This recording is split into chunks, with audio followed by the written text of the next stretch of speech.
What's going on, y'all? Welcome back to the channel, man. You already know Trillionaire Hustle, helping you build your financial muscle.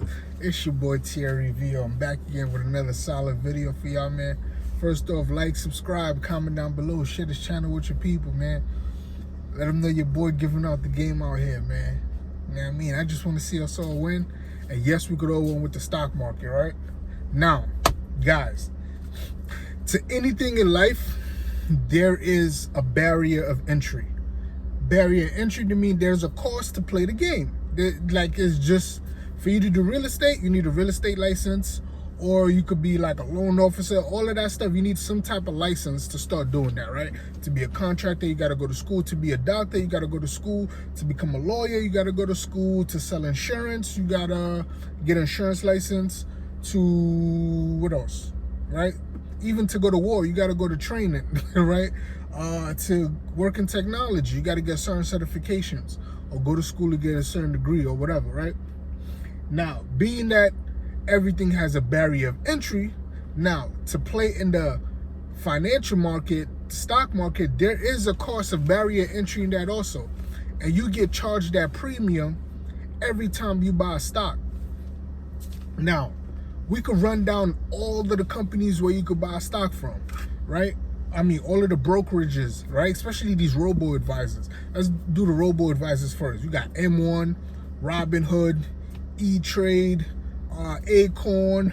What are some of these other ones? I don't even think about some of the other ones we have been, but those are like the main ones you hear everybody talking about. SoFi.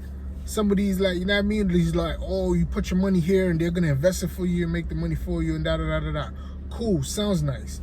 Now let's go for the traditional house, what you call a traditional house brokerages where you can get an account at. TD Ameritrade, Fidelity, Charles Schwab, Vanguard, your bank. Most banks have, you could get a brokerage account with your bank also, right? Now, all of these guys, no matter which one you go across, right, they charge you some type of fee to buy stocks. Don't ever think you getting a stock for free. All of this, yeah, you could come buy stocks here for free. That is a gimmick, guys. Don't listen. There's nothing in this world for free. Like, if somebody tells you they give you something for free, always be wary. Always see what's the catch? There's always a catch. And the catch in all of these robo-advisors, talking about they letting you buy stocks for free and all of these accounts free, commission trading, that's bull, right? That's bull, guys. They all want your data because data is the most valuable asset in the times that we going in. And I'm gonna tell you what they do with your data, right? Two ways they all, whether it's a robo-advisor or whether it's a traditional brokerage account, two ways they all make money, right?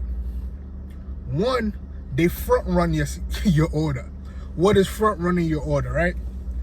The best way I can explain what front running your order is, let's say you want to buy 5 shares of a company for $20, meaning that 5 times 2 is 100. If you have exactly $100 in your brokerage account, you will never be able to complete that transaction. You will need more than $100 just in case the stock price go up or down. Like, come on.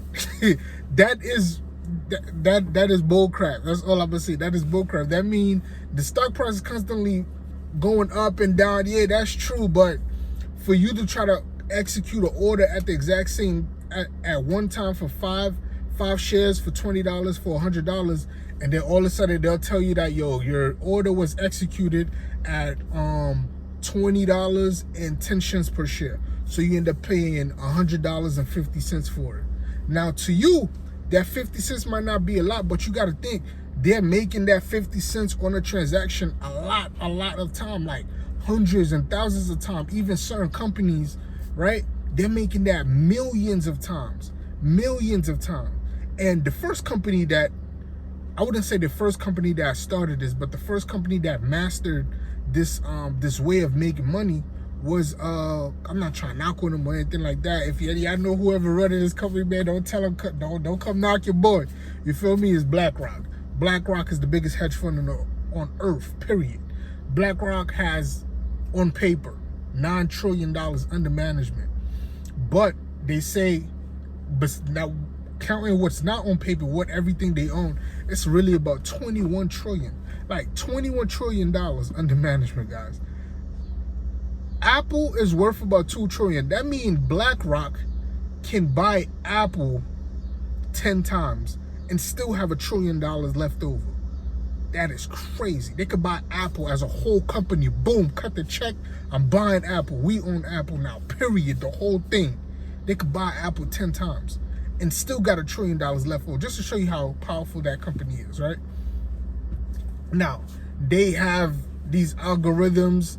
They have these, how would I say, like the high frequency trading thing. I explained in another video. High frequency trading thing is making a small amount of money on a lot of transactions at a very fast pace that no human can compete with. This is why we always lose against algorithms, right? So how does front running your stock work? Just to go back into the high frequency trading thing, right? Now, there's a middleman involved, and the middleman is the computer. That's why they have the algorithm built into the robo-advisor, and he does the transaction for them. They're not the ones doing the transaction. I'm just telling you one way how to make money, how they make money, and I'm gonna tell you the second way how they make money, right? So the first way is the front running your stocks. You wanna buy stocks, you wanna buy 5 shares at $20 for $100 an hour. 5 shares for $20 for $100, right? Once I have that information, once you submit that buy order, the algorithm job is now to go find somebody somewhere that's selling it for a little bit more.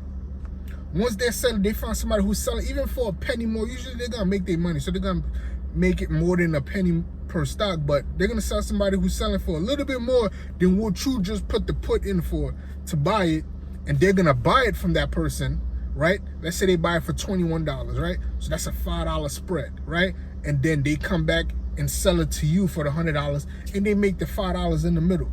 But they're making that $5 a million times per second. Like, as quickly it takes me to blink my eyes. Boom, boom. They just made like 5, 10, 20, 30 million. That's just how it works. That's how powerful computers are, and that's why high frequency trading is. And that's how all of these robo-advisors, the Acorns, the Robinhoods, that's how they make money off people. But when you put in that put to buy the order, they go find somebody else who's selling it, right? And then they sell it to you, and then they make that money in between. It's like everybody's doing it. Don't think your brokerage is so great, they're not doing it. Everybody loves to bash on Robinhood because Robinhood is new, and yes, they make a lot of money off people from, you know what I mean, from front running people's stocks, and they sell you information, but everybody does it. Robinhood is just the newest kid on the block who doing it. Everybody does it, guys. If you think your brokerage is not doing it, I'm gonna tell you how your brokerage is probably even worse. And I'm not trying to defend Robinhood. I only recommend people who begin investing to be on Robinhood 1 to 2 years max, because it gets your feet wet in the game, right? It gives you a great understanding. The platform is easily laid out. You type in, you buy this, you sell this. It's easily laid out, easy to read. It gets you comfortable with the market. That's all I want people to use Robinhood for. This is why I said, like, get with Robinhood, do a year or 2 on it, investing, because you can always transfer that whole account to a different brokerage, right? It's just to get you used to the game, it's very easy to understand. That's the only reason why I recommend people to Robinhood, to get you easy to understand the game, right? But a second way they make money off you, right? Now they remember that I said they collecting data on you. So they collect, how would I say, they collect the buy patterns of the day, and then they take out future contracts against it. And everybody does it. It's just that certain companies, like I would say like Vanguard, Fidelity, Charles Schwab, they do it in-house. They don't take your information. Like Charles Schwab is going to take your information and take out contracts inside Charles Schwab against the flow of transactions that they just received. They're not going to take that information and sell it to somebody else. No, to them, that information is proprietary to them, and that's how they're going to make money off it. Now, let me explain that into deeper. What does that happen? Let's say, okay, boom, perfect example. In September, I know I'm using Apple a lot, but whatever. All right, boom, whatever. Let's use Nike, right? Nike, the basketball season is going to start in October, right? That means that around October, Common sense tell us there's gonna be a lot of new basketball guys commercials for their new sneakers. New LeBrons is gonna drop, new KDs, new Kyries. All of these guys are gonna have new sneakers dropping and new Zions, and they're gonna be a bunch of commercials, right, for these new Nike sneakers. So what does that say? That tells us that Nike stocks is gonna go up a little bit because more commercials mean more people are gonna go out and buy these sneakers. That's just how it happens, right? Now, being that more people are going out and buying these sneakers, but let's say more people are buying the stock, then way more people are buying the sneakers. That means the stock price is being inflated a little bit. Now, by the company having the, how would I say, the buy flow of what's being bought today in the market and things like that, they could take that information because they know because Nike stocks is being inflated right now, it has to correct itself. And once it corrects itself, we can make some money on that by buying what you would call it, a put contract. A put contract meaning that you're guaranteeing that the stock price is gonna go down. By how much it went up today and how they have these guys that are specifically sole job is to do research this stuff. Those are your stock quantitative analysis. That's what they do. They just research, oh, how much people bought this, how much is gonna sell later, and this and that, right? So they know by the buy patterns of today or the sell pattern of today, how much is going to affect the stock price later on, right? So that allows the company to take that information of all of the people that's buying stock on their platform and take out future contracts on that stock and make even more money by the stock going down or up, right? That's two ways to make money. One, they front run your stocks when you buy them, and two, they take your information that of you buying the stocks and they put contracts out in the future. Guys, they all do it. The only reason why everybody hate Robinhood for doing it, because Robinhood don't care. Robinhood get that information and they go sell it to everybody. Like Robinhood go sell it to James Street, they go sell it to Schwab, they go sell it to TD Ameritrade. Robinhood sell your information to everybody, bro. Certain companies, like I'm pretty sure Vanguard is not selling your information to everybody. But if you think Vanguard is not taking that information and buying future contracts on themselves on the inside, or Charles Schwab is not doing it on the inside, TD Ameritrade is not doing it on the inside, like that's like telling your billionaire, yeah, I know you can make easy money like this, but you shouldn't do that because that's unethical. Man, you bugging, like for real, man. But that's how they make money, and that's why how robo-advisors make money, man, by front running your stocks. For the most part, robo-advisors, they make money front running your stocks. So we're gonna get screwed, man. It's just you gotta pick which way you get screwed. Like, subscribe, comment down below, share this channel with your people, man. I'm gone.